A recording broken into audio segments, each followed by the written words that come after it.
ফাঁকিবাজি পিৎজা খাবেন? আমার যখন মাঝে মাঝে খুব পিৎজা খেতে ইচ্ছা করে, যখন একদমই তর্স হয় না যে পিৎজা অর্ডার করব, তারপর পিৎজা আসবে, তারপরে আমি খাবো, তখন বাসায় থাকা ব্রেড দিয়ে আমি ফাঁকিবাজি পিৎজাটা বানিয়ে ফেলি।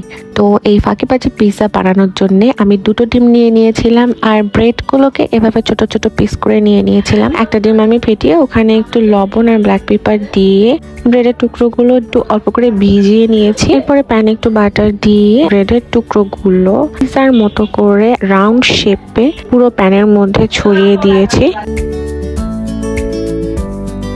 আরেকটা ডিম ফেটিয়ে নিয়ে এখানে আমি লবণ, ব্ল্যাক পেপার আর চিলি ফ্লেক্স দিয়ে ভালো করে মিক্স করে নিয়ে ব্রেডের উপর দিয়ে ফ্রাই প্যানটা একটু নড়িয়ে চড়িয়ে ডিমটা ছড়িয়ে নিব। এরপরে একদম হালকা আছে চুলাটা অন করে দিয়ে আমি এটা ঢেকে দিব। এক সাইড ভাজা হয়ে গেলে আমি এটা খুব সাবধানে উল্টিয়ে দিব যাতে ভেঙে না যায়।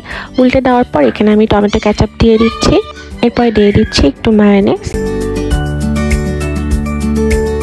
বাসায় চিকেন নাগেটস ছিল, সেটা আমি আগে থেকে ভেজে রেখেছিলাম। এটা আমি ছোট ছোট টুকরো টুকরো করে এর উপর দিয়ে দিচ্ছি।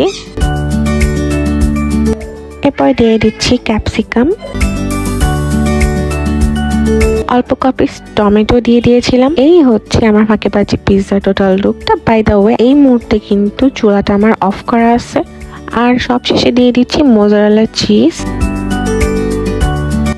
এরপরে ঢাকনা দিয়ে ঢেকে দিয়ে একদম লো হিটে আমি এটা রেখে দেব। এরপর শুধু জাস্ট চিজটা গলে যাওয়া পর্যন্ত অপেক্ষা করতে হবে। চিজটা গলে গেলেই আমি এটা নামিয়ে নিয়েছি। এরপরে সুন্দর করে কেটে সার্ভ করে দিয়েছি।